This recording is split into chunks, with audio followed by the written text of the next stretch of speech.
Don't touch that snooze button. Just turn up Good Morning Nebraska. With Scott, Gary, Emmy, Rosie, and don't forget Lucy. Chris is back too, along with a cast of characters from Nebraska. It's Good Morning Nebraska. Welcome to Nebraska's 2024 primary debates only on Good Morning Nebraska. This year we have all 5 congressional seats on the ballot and we have all 5 incumbent imbeciles debating their top Republican challengers.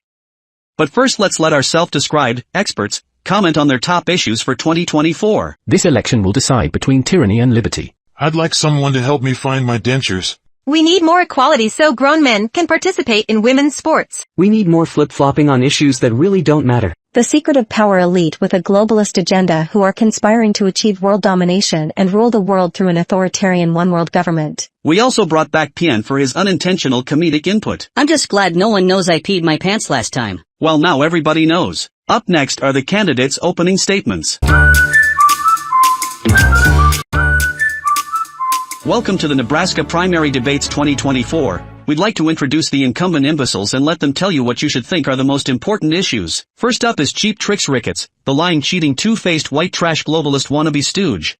Hey guys, so America's at a crossroads and you can either believe your eyes and use common sense, or you can listen my bull and get used like rats for scientific and psychological experimentation. Next is Dirty Donnie Rotten DACA DEI Bacon, the Israel first and America last phony dishonorable traitor. I'm all about doing the right thing for Nebraska, and that's sending all your money to Israel and Ukraine. Then there is Debbie Downer Fitcher, the old slow-talking, no-thinking, insane windbag. National security is my first priority, and that's why I leave the borders open so I always have that problem to waste money on. We also have frivolous Mike Flood, the foolish, clueless, oblivious chowderhead. Kind of a nerd. And last and least Yo Adrian Smith, the worthless, weak, wimpy gimp.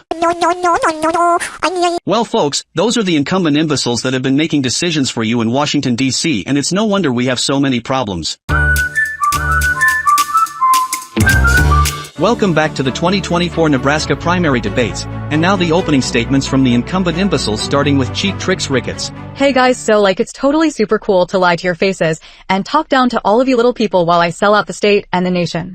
I am better than all of you and I know what is best for my power, money, and ego. I also know what's best for your individual health and I will make those decisions for you, and you will be getting more vaccinations from my big pharma business partners. I will continue to spend your tax dollars on manufactured foreign wars and fake foreign aid while getting backdoor deals and kickbacks. I'm also working hard to leave our border wide open and flood the nation and state with illegals to replace all of you who don't vote for me and the globalist agenda. I promise to repeat globalist talking points no matter how stupid I sound, and then at the end of my statement say, there's no place like Nebraska. Well, there you have it folks, the opening statement from Cheap Tricks Ricketts, and he really thinks he's right about everything no matter what everyone else says. We'll be right back with commentary from our expert analysts and Pian too.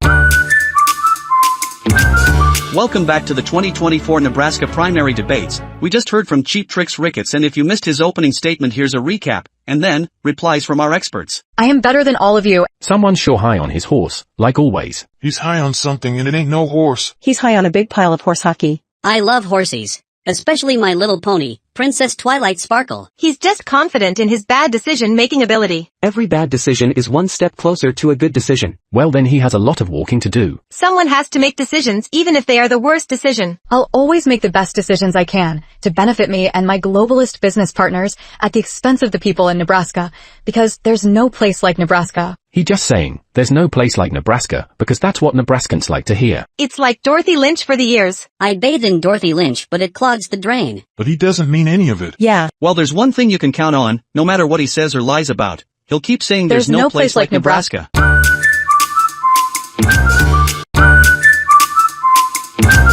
Welcome back to the 2024 Nebraska primary debates, and now another opening statement from an incumbent imbecile, the old slow mindless windbag, Debbie Downer Fitcher. I'll never be too old to be a senator. She talks slow because she doesn't have anything to say. She talks slow because she can't remember what to say. She talks slow because she's too old and her mind is gone. Age is just a number, but I can't count that high. She ages like scrap iron left out in the rain. I can't wait to be as old as her because you don't get in trouble anymore for pooping in your pants. She's so old, she watches the History Channel to see if she's on it. She's so old she walked out of a museum and the alarm went off. She's so old her birthday candles cost more than the birthday cake.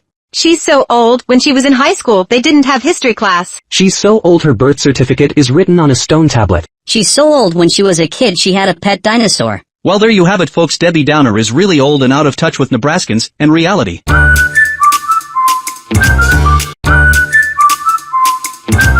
Welcome back to the 2024 Nebraska primary debates, and now we have to listen to another opening statement from one of the incumbent imbeciles, the foolish, clueless, oblivious chowderhead, frivolous Mike Flood. So what's the one thing you want to tell the audience? To be honest, kind of a nerd. More like a fat nerd. Fat goober. Fat dweeb. Fat doofus. Fat is fabulous. If I was that fat, I'd never have to bring my water wings to the pool because I'd be my own personal flotation device. He's so fat I took a picture of him last Christmas and it's still printing. He's so fat he's got more chins than a Hong Kong phone book. He's so fat, when he fell no one laughed, but the ground started cracking up. He's so fat, when he goes camping bears hide their food. He's so fat, when he steps on the scale it says to be continued. He's so fat he got a parking ticket for standing in the crosswalk. Well, there you have it, folks. The fat and frivolous Mike Flood is a failure.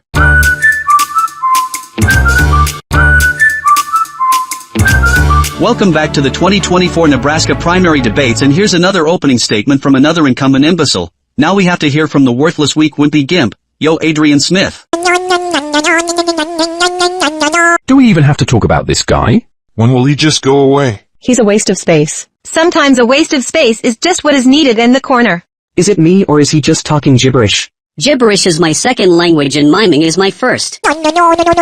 He's so stupid when he hears it's chilly outside he gets a bowl. He's so stupid he got locked in a grocery store and starved. He's so stupid, he put his hands in his pockets so he couldn't catch a cold. He's so stupid he got hit by a cup and told the cops he was mugged. He's so stupid he tried to climb Mountain Dew. He's so stupid he wore a coat to Dairy Queen because of all the blizzards. Adrian Smith fails to impress anyone again, and all of these incumbent imbeciles have failed as representatives of Nebraska but have succeeded as terrible human beings. Welcome back to the 2024 Nebraska primary debates, and now the opening statement from the incumbent imbecile, Donnie Rotten Bacon. I'm about doing the right thing for Nebraska, and the right thing is sending all your money to Israel and Ukraine. I was the one who kept Nebraskans safe by wasting billions on masks and special shots for the made-up national emergency. I'm keeping an eye on Nebraskans by passing legislation that allows for warrantless, unconstitutional spying on you, but keeping the southern border wide open for illegals, and paying for invading enemy soldiers' hotel rooms. I served Nebraskans when I climbed the career ladder in the military on my knees and helped turn the armed forces into a gay joke. Recently, my partners and I disrespected Nebraska and Memorial Park with our presence when we held an open-to-the-public campaign event that no one attended, except for over 100 Nebraska LGBTQ+ leaders who all came together to endorse me. I'm all about bringing Nebraskans together and doing the right thing for Israel, Ukraine, and everyone except Nebraska. Well, there you have it, folks. Donnie Rotten says he's all about Nebraska except insert the word selling out, between about, and Nebraska. We'll be right back with our experts' reaction. Welcome back to the 2024 Nebraska primary debates. We just heard from Donnie Rotten Bacon, and here's a recap. I'm all about bringing Nebraskans together and doing the right thing for Israel, Ukraine, and everyone except Nebraska. And now expert commentary. It sounds like he's working for everyone except Nebraska. Then he lies and says he's all for Nebraska. He's a talented and gifted liar. Yeah. Sometimes the truth hurts, like when people describe the way I look. I'm just doing the right thing for Nebraska so that Israel and Ukraine can enjoy the good life. He says he's doing the right thing, but it's always the wrong thing. If lying is wrong, then he don't want to be right. I rely on my faith. The faith that I will keep getting away with all my lying, cheating, and stealing as long as I keep smiling and saying that it's all for the people in Nebraska. Saying ain't doing. And what he's doing benefits everyone but Nebraskans. Lying is bad, bro. I just wish people would lie to me when they tell me how I look. Well, there you go, folks, and the one thing everyone can agree on is that Dirty Donnie Rotten Daka DEI Bacon is a lying, dishonorable traitor who is as phony as a $3 bill.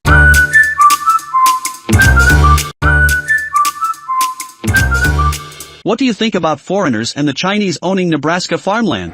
I'll stop the sale of farmland to foreigners and the Chinese. Furthermore, the land that they do own, we're going to confiscate back and give back to Nebraskans. That's the right thing to do for Nebraskans. And them foreigners talk funny. Yeah. If the Chinese can't farm here, then what am I gonna eat at Panda Express? Hey guys, it's like totally super cool that my foreign friends and Chinese business partners are getting Nebraska land for such a good price. As governor, I was able to manipulate the deals so I could rip off Nebraska family farmers. As senator, I'm gonna try to sell off the rest of Nebraska, but only if I can get in on the action, because it's fun for me to ruin people's lives and make money. And also there's no place like Nebraska. Money isn't everything, until you're $1 short. Someone's looking out for the state and someone's looking out for their petty and pathetic self. I just wish they could make scarecrows less creepy. Two different viewpoints: keep the farms for Nebraskans or sell the farms to China.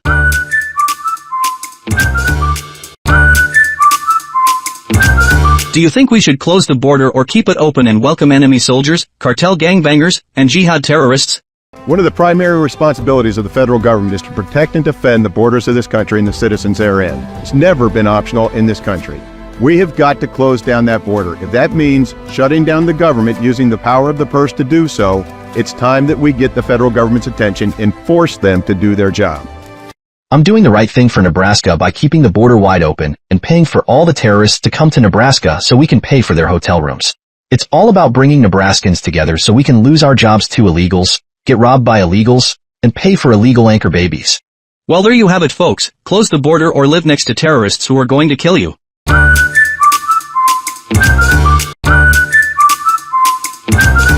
Do you think parents should be involved in their kids' education, or do you want subversive libtards screwing up your kids' brains? So I believe parents need to know exactly what's in their kids' curriculum and should decide what's in their curriculum. They should be in charge of school boards, not the liberal bureaucrats. Parents, you need to know that in the United States Senate, I'll fight for you and your kids every day to give you the freedoms that our Constitution gives you to teach your kids the way that you want to. So like, hey guys, it's totally super cool to get your kids in school, so I can get libtard teachers to indoctrinate your kids on the New World Order agenda. I plan to help the corrupt U.S. Department of Indoctrination block you from any involvement so we can turn your kids into commie freaks, because there's no place like Nebraska. Well, there you have it, folks. The choice between parental involvement or commie libtard indoctrination.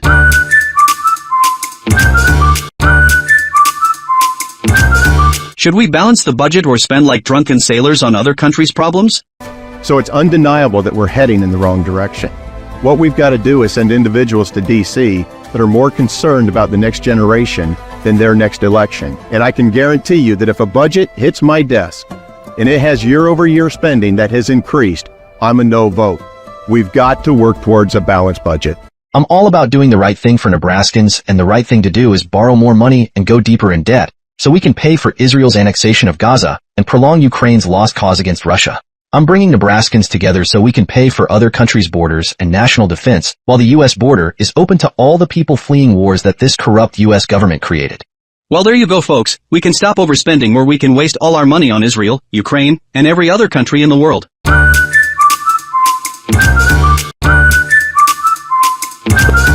What do you think about the weaponization of the corrupt DOJ by the criminal Biden administration? None of our political leaders or elected leaders in Nebraska, certainly none of our U.S. senators, have the political will or the courage to stand up against the weaponization of our DOJ, against a former president, or to stand up for our Constitution. This stuff only happens in third world countries.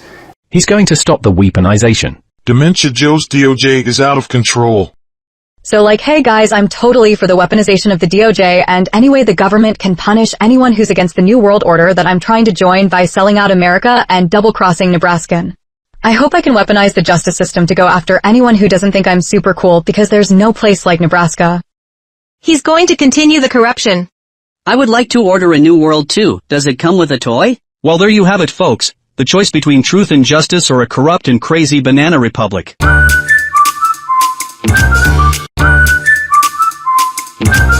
Welcome back to the 2024 Nebraska primary debates, and now the closing statements from the incumbent imbeciles. Hey guys, so like, I'm totally gonna fundamentally transform Nebraska into a third world whole, because there's no place like Nebraska. I'm all about doing the right thing for Nebraska, and that means Israel and Ukraine will be getting all your tax money. You don't need a functioning brain to be a senator. Kind of a nerd. Well, there you have it, folks. Now you have to decide between the top Republican challengers or the incumbent imbeciles who are stupid and weak, corrupt, lying frauds who have made everybody's life worse. If you vote for them, you'll get more of the SOS. They will sell you down the river. Yeah, they are a chance not worth taking. They are even too douchey for me. Whoops, I just peed my pants again. Fox Fake News is next. This is Fox Fake News. Cool and bad. Zelensky good. You're listening to Fox Fake News?